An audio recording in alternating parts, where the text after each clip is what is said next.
Bonjour, bienvenue dans cette nouvelle chronique de l'Amérique latine proposée par l'IRIS. Cette semaine, je voudrais parler d'un sujet qui a accompagné le grand sujet dont tous les médias parlent à juste titre dans la vie internationale, qui est bien sûr la crise ukrainienne opposant États-Unis, Union européenne, Russie et Ukraine.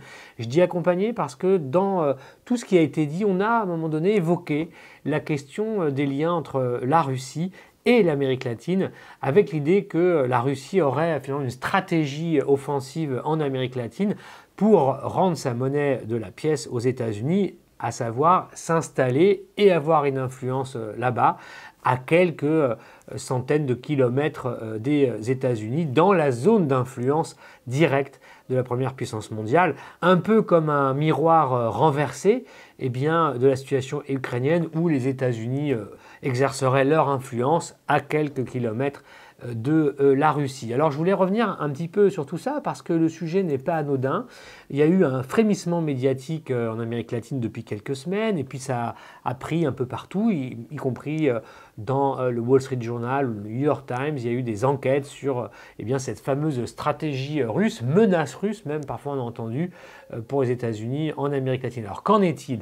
D'abord rappeler quelques peut-être évidences historiques. Les relations entre la Russie et l'Amérique latine en général ne datent pas du tout de la crise ukrainienne, bien sûr, ni même de la guerre froide, qui a été un peu l'apothéose ou le moment fort des relations entre l'Union soviétique à l'époque et l'Amérique latine, avec bien sûr la crise des missiles de 62, qu'on sort parfois comme un comparatif justement avec la situation ukrainienne à l'époque de la guerre froide. Évidemment, il y a eu tout ça, mais les relations entre la Russie et l'Amérique latine sont bien plus vieilles et elles démarrent à la fin du 19e siècle. Alors, on doit savoir que dès même le début du 19e siècle, en 1828, les relations s'établissent diplomatiquement entre Moscou et le Brésil, un peu plus tard en 1885 avec l'Argentine, quelques années auparavant avec l'Uruguay, ou à la fin du 19e siècle, en 1890, avec le Mexique. Donc les relations entre la Russie et l'Amérique latine, en tout cas avec les principaux pays, disons, de l'Amérique latine, ne sont pas du tout nouvelles, ce sont des relations très anciennes. Elles ont connu, je le disais, leur apogée tendu dans les tensions internationales avec la guerre froide. Ça s'est largement détérioré à partir de l'effondrement de l'Union soviétique en 1991. La décennie années 90 a été un reflux russe dans la région, mais en fait, le regain des relations entre la Russie et l'Amérique latine date en réalité des années 2000 et pas de maintenant. C'est à ce moment-là, avec en particulier la révolution bolivarienne vénézuélienne avec Hugo Chavez et puis tous les gouvernements de gauche qui vont se succéder dans la région jusqu'à être majoritaires au début des années 2010, tous ces gouvernements vont réactiver des liens étroits en fait avec la Russie. Et par exemple, le ministre des Affaires étrangères russe, M. Sergueï Lavrov, est un grand connaisseur de l'Amérique latine. Il est ministre des Affaires étrangères russe depuis 2004 et depuis cette époque, il a noué et animé et maintenu des liens très étroits avec tous les gouvernements latino-américains, en particulier ceux de la vague dite des gauches dans la région. Et depuis cette époque, il y a eu vraiment beaucoup de choses qui ont été faites dans les secteurs où la Russie est compétitive pour les pays latino-américains. Ce n'est pas tous les secteurs, ce sont quelques secteurs. Et c'est pour ça que la coopération russe, elle est quand même limitée à certains espaces. Elle n'est pas du tout comparable à la relation qu'est les latino-américains avec les États-Unis, bien sûr, avec les Chinois, bien sûr, ni même avec les Européens, avec l'Union européenne. C'est beaucoup plus petit.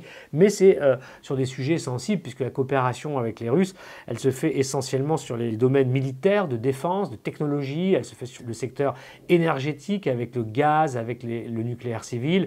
Et elle se fait aussi avec l'agriculture, ou sur certains secteurs, par exemple les fertilisants, les Russes sont des fournisseurs depuis très longtemps des latino-américains. Donc j'ai envie de dire, depuis le début des années 2000, il y a eu beaucoup de choses et beaucoup de relations. Ce sont des centaines d'accords de coopération que la Russie de Vladimir Poutine, puis de M. Medvedev, puis encore de M. Poutine, ont signé en fait avec tous les pays latino-américains dans ces domaines depuis une vingtaine d'années. Donc il n'y a rien de nouveau de ce point de vue-là.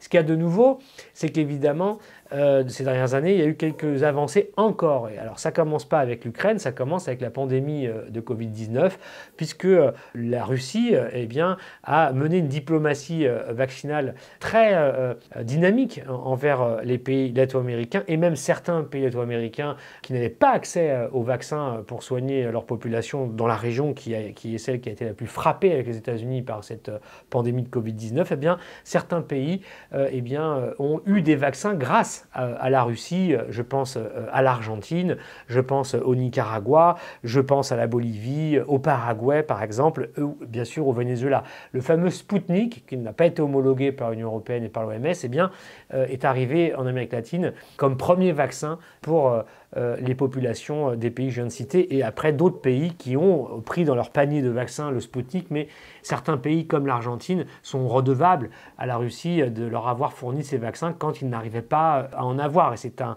évidemment un bon coup qu'a joué avec ça la Russie, qui lui permet aujourd'hui de capitaliser sur ses longues relations finalement avec l'Amérique latine, avec les diverses époques que j'ai rapidement mentionnées, l'amitié entre les gouvernements, les chefs d'État, et puis aussi la tradition de coopération qui existe. Donc ils capitalisent là-dessus, les Russes aujourd'hui, ce qui va leur ouvrir des espaces, mais toujours sur les mêmes domaines, c'est-à-dire l'agriculture, le militaire, le technologique, le nucléaire, le gaz. C'est essentiellement autour de ça qu'aujourd'hui la Russie espère peser un peu plus qu'avant encore en Amérique latine. Donc Sputnik, c'est un nouveau chapitre pour les Russes. Puis enfin, la crise ukrainienne eh bien, arrive à ce moment-là.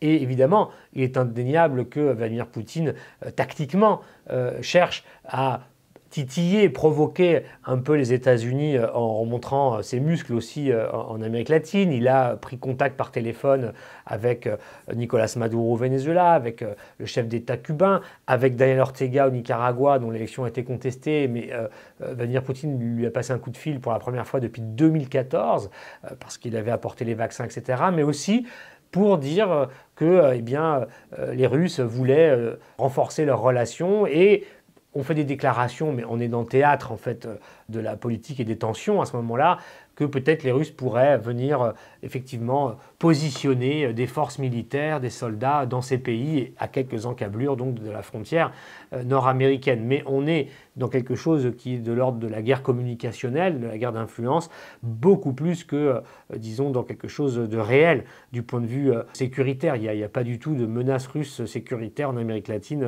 pour les États-Unis, ce n'est pas un sujet. Il n'y a rien, il n'y a pas de base, il n'y a pas de soldats, il peut y avoir du conseil, de la formation pour les armées en question, proche de Moscou, mais il n'y a pas d'installation durable ou massive de l'armée russe en Amérique latine, et d'ailleurs, elle n'aura peut-être pas les moyens de le faire, cette armée russe. On est vraiment plutôt dans la provocation, dans la guerre de communication, pour faire monter un peu les enchères et négocier après avec les Américains sur le vrai sujet, qui est bien sûr la résolution de cette question ukrainienne, ce qui est en train de se passer depuis. Alors voilà un petit peu cela, parce que la Russie reste quand même un partenaire important, significatif, mais un partenaire quand même, disons, alternatif pour les latino-américains. Sur le plan économique, ça pèse peu. En 2019, par exemple, c'est 5 milliards de dollars que les latino-américains ont exportés en matières premières, en ressources naturelles vers la Russie, à comparer aux 66 milliards en valeur exportés aux États-Unis ou aux 120 milliards, 119 même pour être précis, exportés à la Chine pour l'année 2019. Donc on voit que la hiérarchie eh bien, ne met pas du tout sur le même plan la Russie, la Chine et les États-Unis en Amérique latine. Donc voilà un petit peu où on en est. Et pour parachever un petit peu ce moment russe, eh bien, Vladimir Poutine a accueilli à Moscou les chefs d'État des deux principales puissances sud-américaines. Dans l'ordre, Alberto Fernandez, qui le 3 février 2022 s'est rendu à Moscou pour remercier Vladimir Poutine encore une fois de cette diplomatie vaccinale du Sputnik et signer, ouvrir des accords de coopération sur les domaines que j'ai mentionnés. Et parce qu'aussi la stratégie d'Alberto Fernandez, c'est finalement de montrer à Washington et au FMI, avec laquelle il a négocié un accord sur la dette argentine, que l'Argentine veut diversifier en fait ses partenariats et ne souhaite pas simplement être enfermée, disons, dans sa dépendance ou sa soumission à, disons, l'axe atlantique et au FMI en particulier et aux États-Unis. Donc ils veulent montrer qu'ils sont capables de monnayer, d'avoir des transactions avec un peu tout le monde de manière souveraine. Et c'est vrai que Alberto Fernandez a eu cette formule qui a marqué marqué, en tout cas qui a été très commenté dans les médias américains en disant il voulait que l'Argentine devienne la porte d'entrée, c'est sa formule, de la Russie en Amérique latine. C'est donc pour les exportations russes, agricoles, technologiques, militaires, etc. Et c'est clair qu'il y a un rapprochement indéniable aujourd'hui de l'Argentine qui cherche à un petit peu élargir en quelque sorte les taux de ses relations avec le Fonds monétaire international et Washington. Donc on est dans un jeu diplomatique traditionnel où chacun essaye de faire valoir et de peser, de faire jouer un petit peu les enchères entre ses partenaires au niveau international. Et M. Poutine a enchaîné en ayant invité M. Jair Bolsonaro le 16 février à Moscou, en pleine acmé de la crise ukrainienne. Juste avant qu'il annonce un premier retour de troupes dans les casernes, c'était ce jour-là. Il a reçu Jair Bolsonaro, qui est vraiment l'autre affinité politique latino-américaine. C'est pas du tout la gauche latino-américaine, c'est cette fois-ci l'extrême droite latino-américaine. Il l'a accueilli à Moscou pour montrer que la Russie parle à tout le monde en Amérique latine et n'est pas justement non plus prisonnière de ses liens supposés avec la gauche latino. Bolsonaro est allé à Moscou quelque part pour la même raison que M. Fernandez, pour montrer aux États-Unis qu'il n'était pas aligné aux États-Unis et que le Brésil faisait monter les enchères pour avoir les meilleurs deals possibles sur ce qui l'intéresse en matière commerciale, en matière d'échange, en matière de coopération, etc. Le Brésil attend que les États-Unis lui donnent le statut de partenaire global de l'OTAN, qu'il n'a toujours pas eu, et donc il va voir l'adversaire russe pour, en quelque sorte, se rappeler au bon souvenir d'un Joe Biden qui le boude beaucoup. Donc voilà un peu dans quel registre on est. Il faut aussi dire que dans le cas du Brésil, le Brésil est membre des BRICS, bien sûr, avec la Russie, la Chine et l'Afrique du Sud, les BRICS qui existent et qui vont encore avoir un sommet d'ailleurs cette année. Donc il y a des relations de toute façon diplomatiques établies, nourries, quelles que soient les alternances politiques, tout ça existe et donc M.